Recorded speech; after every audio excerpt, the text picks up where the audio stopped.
So, what's up mga best? Welcome back to my channel. I'm Marky. So, today's vlog mga best ay nandito tayo ngayon sa may Motorcycle City Baliwag Garage para dito sa motor na to. Itong bagong-bago nilang Gixxer 150 Fi yung 2020. So, meron tong darating na 250cc pero abangan natin yan. I-update ko kayo pag meron na dito sa branch na to mga best. So, ayun, bago natin umpisa ng ating vlog ay mag-subscribe ka muna sa aking YouTube channel. Click mo na rin yung notification bell para updated ka sa lahat ng videos na upload natin dito araw-araw. So, ayun, umpisa na natin yung vlog ngayong araw na to. Ayos na ayos siya.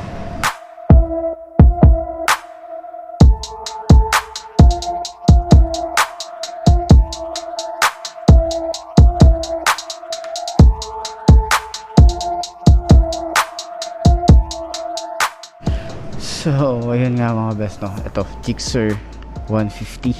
Ito yung Fi na to mga best, no. Ito yung 2020 na version. Pero 150cc pa lang to. Wala pa yung 250cc. So, abangan natin yung 250cc na darating para dito sa Gixxer. So, ayun. Para sa mga ano naman niya, yung displacement na to mga best ay 154.9cc siya. 14 horsepower. Ayun. 12 liters yung tank capacity niya. Then ano to, single cylinder, pork stroke, 2 valve, air cooled, tsaka single overhead pa mga best. Then yun nga, Fi na siya. Yung bigat nito ay 135 kilos. So 5 speed and set na siya, or Suzuki Eco Performance na siya. So yung mga kulay nito mga best ay merong blue, black and silver. So sa halagang nandyan sa description box mga best yung pinaka price nya. So check nyo na lang din. So umpisa na natin yung walk around dito sa motor na to mga best. Ayos na yan.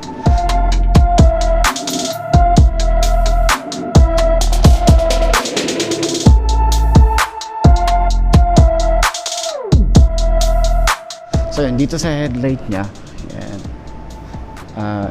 LED na siya, LED siya mga best, no? So lahat yan, yung pinaka headlight nya LED, yung pinaka signal light halogen bulb or bulb type siya. Then sa front fender naman, yan, ang nagustuhan ko rito sa sa headlight nya, so bago na siya, mas maangas na siyang tingnan kaysa dun sa old version nya na Gixxer. Mas maangas siyang tingnan yung pinaka headlight nya. So dito sa part na to, yan, polish na yan, yung polish gray na yan, tsaka maganda yung finish na meron to. So naka telescopic fork yan. Then dito naman sa front fender nya, yan, polish black. Then may extension naman siya doon, no, polish din yan. And naka disc brake sa harap. So yung caliper nito ay Vibre, yung brand nito. So black, color black siya. So yung disc naman ito 3.5mm yung size nya. So tubeless na rin to mga best. So ang size nito mga best ay 180 by 17 mga best na. So maganda rin na rin to. Maganda rin yung ano nya, stock tires nya mga best. So hindi ko lang alam kung madulas siya yung stock tires nya. So ayan, ito naman naka-mugs naman siya. Yan, naka-alloy siya mga best para dun sa mga, ayan, ang ganda rin ng itsura niya, no?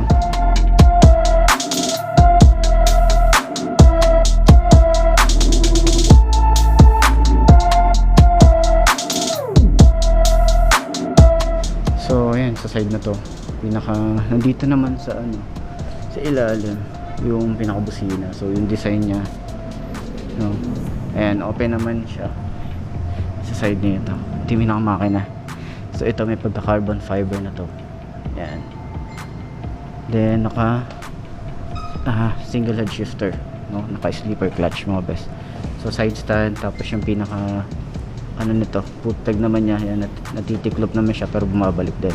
So yung ibabaw niya ay goma, no? So maganda rin yung alloy na meron to, yung pinaka finish nito mga best. Yan, maganda yung dito niya, yung quality na talaga. Makikita mo yung quality nung pagka-alloy niya. Tapos dito sa side na to ay polish gray. So medyo dark lang yung pagka-gray niya. Then ito ng kulay black na to ay matte finish. Yung pinaka ano niya, decals niya. Yan. So So kulay blue, polish. Lahat ng blue na yan, polish yan mga best. Tapos ito, meron dito na Suzuki na emblem. Tapos fuel injection mga best. So ayan. Dito naman, napaka ano ng tangke niya. Ang tangke niya ay nasa 12 liters, no? Maganda rin yung tangke niya. So doon tayo sa kabila.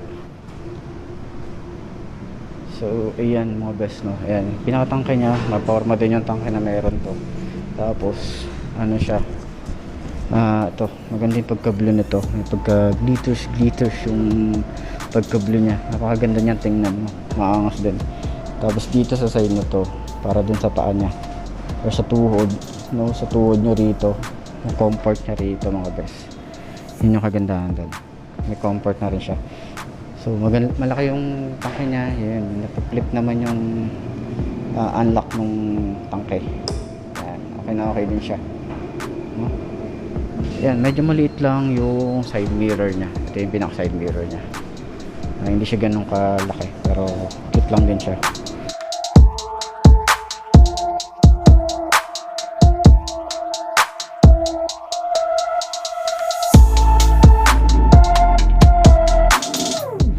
Tapos yung pinaka panel gauge, yan. Ganda yung panel gauge niya, yung sporty niya, oh. Yan. Fully digital na yan mga best. So makikita nyo rito, signal light, left and right, neutral. Pag okay na yung ano nyo, kailangan nyo na magpagas. Yan, mag-blink dyan. Yung gas indicator, yung high, tapos yung select and adjust. Ito sa side na to. So ignition key. Yan. Sa handlebar naman niya, touring bike naman siya. Comfort naman, no? Kung titingnan nyo. So sa side na to, ito yung clutch. Napakalambot ng clutch niya. Tapos meron ditong passing beam. Yan, pass beam. High and low, okay na siya i-press. Signal light, napakaganda i-press. Napakalambot. Ito naman yung busina niya. So kala ko ano rito, lagayan ng ano. Kala ko USB port, di pala. Dito naman sa side na to, yung pinaka front brake niya, napakalambot ng front brake niya. Tapos yung kill switch niya, tsaka maganda yung yung quality nito, yung premium quality niya talaga. Yan. Tapos light tsaka headlight, yan, okay din siya i-press. Tapos ito yung pinaka electric starter. So yung grip naman niya, goma naman to, tsaka makapit siya mga best. Yung throttle niya okay yung lambot, napakalambot niya. Tsaka hindi siya gaanong kalaliman pag throttle mo siya. Yan. Sa handlebar naman niya ay pwede nyo lagyan ng mga accessories or side mirror dito, yung end bar. Yan. So ayun yung pinaka ano niya rito, pinaka design niya. And then sa upuan naman niya mga best, yan, yung sa upuan niya meron na rin dito ano to, ano tawag doon, yung dalawahan na sa upuan. Yan, split seat split yata tawag doon, or seat split, mga ganun, kasi may split siya, no? Yung kapal naman niya, yung pinaka ano niya, leather niya, okay din naman, no? Yan. Pero malambot.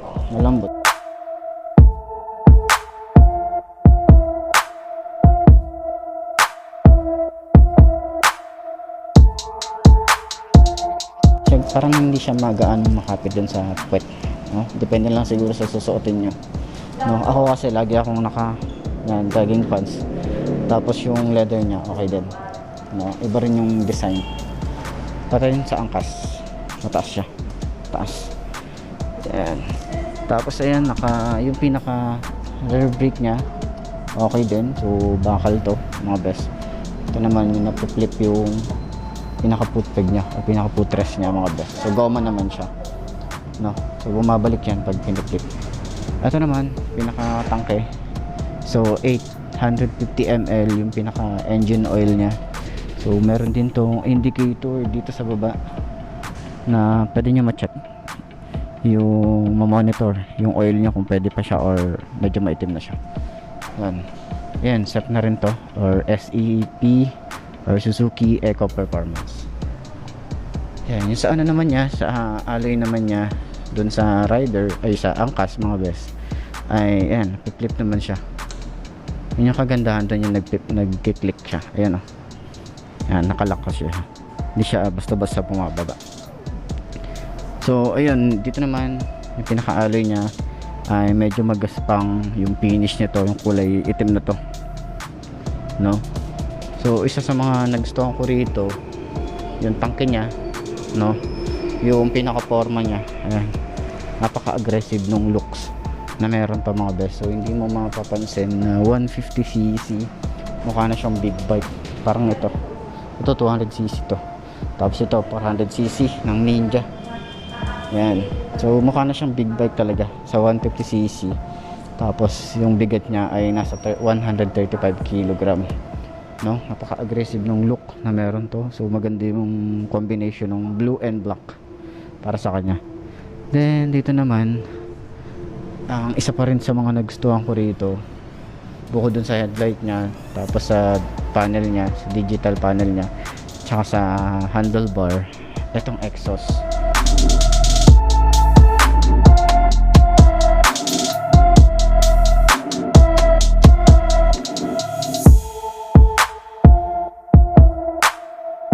No, 1 and 2.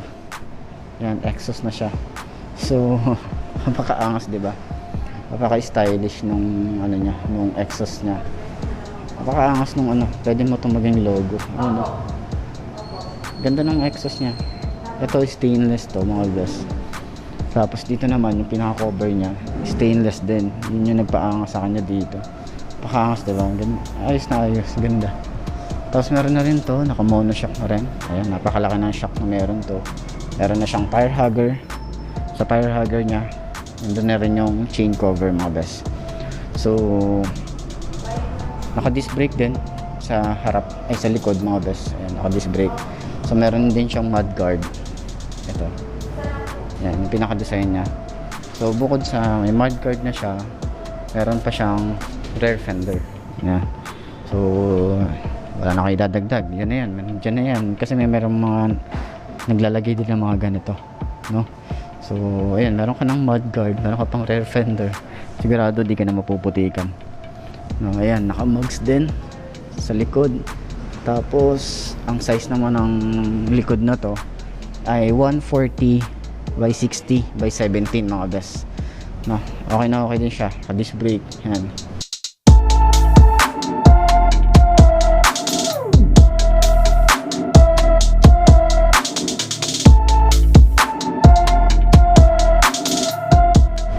Tapos ayan, pinaka grab bar nito, kulay blue. Ganda talaga ng pagka-blue nito. Kung makikita nyo sa personal, napakaganda ng pagka-blue niya. Yung pag tinamaan ng ilaw, yung mga glitters na ano, basta ganun siya kaganda. Yung finish na ito, napakaganda. Ayan, pinaka grab bar niya, maangas din, diba? Aggressive look din. Then sa tail light niya, LED na, mga best. Maangas din, aggressive din yung looks na meron to. So ayan, oh. Then sa ano naman niya, signal light niya, halogen bulb or bulb type, no? So ayan yung pinaka-design ng rear fender. Yan, oh, pinaka-design niya. So aggressive looks din. Then dito naman meron siyang reflectorized, tapos may LED na rito na kulay puti. Maganda rin yung finish dito. Ito magaspang, tsaka ito parang may pag-carbon fiber yung design niya o yung finish niya. Pinakalagayan ng plate, mga best. Yan, okay na okay din to.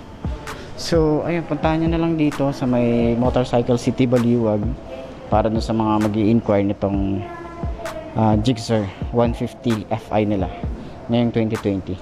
Ayos na siya. So yun nga, mga best, nakita na ba ang motor na babagi sa'yo? Kung ito na nga ay markahan mo na at mag-subscribe ka na sa aking YouTube channel. I-click mo na rin yung notification bell para updated ka sa lahat ng videos and upload natin dito araw-araw. So shoutout dito sa may Motorcycle City Baliwag branch. Puntahan nyo na lang dito, marami kayong makikita mga motor dito ng mga big bike tsaka small displacement ng mga motor. So okay na okay yan, tsaka mabilis lang yung process nila rito.